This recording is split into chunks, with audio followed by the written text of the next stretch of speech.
Hey guys, it's me Pinky. I noticed in the last few days, at least in our faction, I don't know how it's for other people playing Out War, there's a lot of confusion about how to use rallies, when are they useful, what are you doing with them. So I guessed why not quickly run over how to rally, what to do with them, and how to use them. You can see I have my march here, and the first thing you need to know is you need like a rally wagon. I will show you in a bit which ones these are. And you need to go into the area, which is this white circle of the Municipal Center, to open a rally. So you can't do it anywhere. You have to do it in this black area. And then you press that on your keyboard or the button down here, Initiate Rally. And once you do, you open the rally. And then we have on this side here a rally open. For me, the first important thing is that people that join rallies check who is the rally opener and check who is the rally opener's troops. You can see that with the very small calf icon that I'm calves. Why should you check that? Well, because it's a bit confusing in a fight to control up to 30 armies, and if, for example, a lot of imps, bows and spears join my rallies, the speed of my troops is very different, and then it's very hard to keep track of where everyone is. And let's say I make a mistake, I lose control, and I try to regain control of all my troops, and someone's too slow, is not on my screen right now. I will not select him, and then he's basically gone. So this is just something you kind of should do, so it's a bit more like easy for the rally opener to control the rallies. So then we always have these things called chariot. They are in small as guerrilla or portitural chariot. Then you have them as medium here, and then as large. The differences are one of the small, and the small ones have no skill. The small ones can take up to 10 people in a rally. So you have 3 of them, make 3 armies, and want to control 3 of them. You can take 3 times 10 troops, so up to 30. The medium ones have a skill. The guerrilla chariots give you a little dash. That's like a very small speed bonus. Once in 30 seconds, but can be nice if you want to finish someone off and he's running away from you. You just click the dash, and then you can maybe do your last hit on someone you can't reach normally. And then we have the, I don't know how to pronounce them, chariot, which increases your counterattack for 5 seconds. So if you go inside the fight and click it and get attacked, you're just dealing more damage back. You can have up to 20 troops in a rally. And then we have the big ones, where you can have up to 30 troops in a rally, which is what you should aim for if you want to play with rallies, because the less rallies you open, the less confusion people will have with who is what troop type. Because believe me, when people joined my rally, I had a lot of not calves I had to throw out every time again. So yeah, you need one of this, the small one, the medium one, or the large one. And then when you equip it to your march, you can open a rally like here. When people click your rally here, they can join it, basically. And then they get an icon. And when they left click the icon, they will join the rally. And then if you click this little exclamation mark here, you can see who joined. Now it's not ideal, of course, because I just joined with my alt. If you join, you should make sure that your resilience is full. So make a new march, deploy it freely, so you don't go in a fight exhausted already. And then you can see here, for example, this march is bows. This is something I wouldn't want to have. So you can click the red cross here and just throw them out again. So you can wait for calves to join.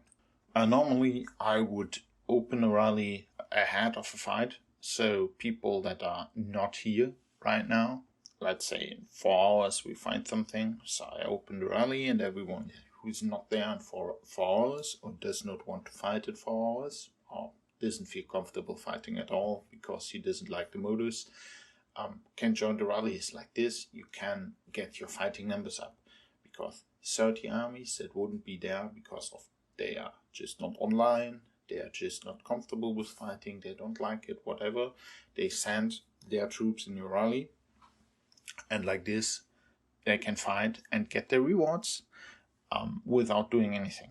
Important to notice is that you don't have to give the rallies to your strongest people, because it's not working like a normal rally where everyone gets the stats of the rally leader. It's working, well, just for people giving up their control over the armies to the rally initiator. Everyone has their own stats, so it's important that you deploy your army normally before you join the rally, so it's strong, so you're not dying like without doing anything. Let's pretend we would have waited a long time and the rally would be full now. So if I'm trying to move the rally, it will warn me that once I move it, no one else can join my rally. So if I confirm this, I'm walking, and as you can see, I'm just moving with my own troop, and I have this little horn here still over me. Don't know if that should be like this or if it's not showing correctly, who knows. The upside here is that I'm currently the only one losing my resilience. So if, let's say, we are moving to a fight and we have to go a bit and you lose resilience every time you move, the only march that will lose resilience is my own. So before we start fighting, some healing wagon can just refresh my resilience and we are done. And then if you are, let's say, driving to the front and you want to fight, also if you have a lot of these rally wagons, no one can see what's inside them, so no one will know how many of your rallies are coming, if any rallies are coming at all. But once you're at the front, you can click disband rally, and then you see that I'm not having one army anymore, I have 4 or up to 30. And of course you could try to control them all like one by one, click one, send them around, or you can with holding your shift on your keyboard and then while moving your mouse, you can make this kind of area here and control everything in the area. And then you can basically attack with all your rally troops at once, and then kill your enemy with more troops than your own. The upside of this, as I said, is that people that are normally AFK can join your rally, and they can come with you in the fight without being there or without feeling comfortable to fight. Or let's say, I don't want to fight, I want to heal, so I give up my troops, send them to someone, and this one then fights, and I can just focus on controlling 1 or 2 healing wagons and just run around and heal people. So I'm still getting my all out siege rewards, like the elimination rewards. You get totally normal if you're in a rally or not. Another upside is, of course, if I control 30 armies and I right click an enemy, 30 armies will do the same. They will attack the same person. So your fights are a lot more coordinated by nature. Because I could do this with 3 rallies, then I have 90 armies. And if you think about, we have 3 allies, each ally up to 100 people. Each person can bring 3 armies. One person can control up to 90 armies. That means we have 900 armies in total. So 10 people could, in theory, control all armies of your faction. There's something you need to know, like, for example, you can't rebuild villages with troops that are in a rally. There you can only send your own to rebuild, and the rest of the troops that are rallied troops can't go inside. Still need some people being active for stuff like this, and you also can't control healing wagons by rallies. I mean, you can control them, but you can only fight with them. But you can't heal and rebuild resilience with marches that are not your own. I hope this helps, and will explain people why it's useful to join rallies sometimes. And well, if you want to fight yourself, then don't join the rallies.